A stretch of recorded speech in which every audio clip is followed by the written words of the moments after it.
വരുന്ന മാസം, അതായത് സെപ്റ്റംബർ 7-ന് മമ്മൂട്ടിയുടെ പിറന്നാളാണ്. പിറന്നാളിന് മുമ്പ് മമ്മൂട്ടി പൊതുരംഗത്തേക്ക് മടങ്ങി വരുമെന്നാണ് അദ്ദേഹത്തിന്റെ ആരാധകർ പ്രതീക്ഷിക്കുന്നത്. മമ്മൂട്ടി വില്ലൻ വേഷത്തിലെത്തുന്ന കളങ്കാവൽ റിലീസിന് തയ്യാറെടുക്കുകയാണ്.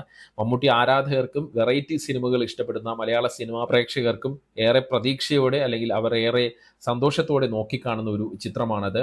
വിനായകനാണ് ആ സിനിമയിൽ നായകനായി എത്തുന്നത്. മമ്മൂട്ടി അഭിനയ രംഗത്തേക്ക് ഈ ഒരു ഇടവേളയ്ക്ക് ശേഷം മടങ്ങിയെത്തുന്നത് മഹേഷ് നാരായണന്റെ ചിത്രത്തിലെ ബാക്കി ഭാഗങ്ങൾ അഭിനയിച്ചുകൊണ്ടായിരിക്കുമെന്നാണ് റിപ്പോർട്ടുകൾ പുറത്തു വരുന്നത്. മോഹൻലാൽ, ഫഹദ് ഫാസിൽ, കുഞ്ചാക്കോ ബോബൻ തുടങ്ങിയ വലിയ താരനിര ഒരുമിക്കുന്ന ഒരു ചിത്രമാണ് മഹേഷ് നാരായണന്റെ ആ ബിഗ് ബജറ്റ് ചിത്രം.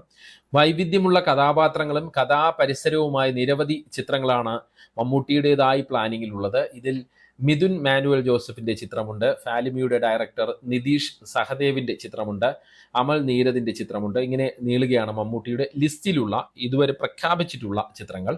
ഇതല്ലാതെ പ്രിയദർശനുമായി ചേർന്ന് മമ്മൂട്ടി ഒരു ചിത്രം പ്ലാൻ ചെയ്യുന്നു എന്നുള്ളതാണ് ചില റിപ്പോർട്ടുകൾ പുറത്തു വരുന്നത്.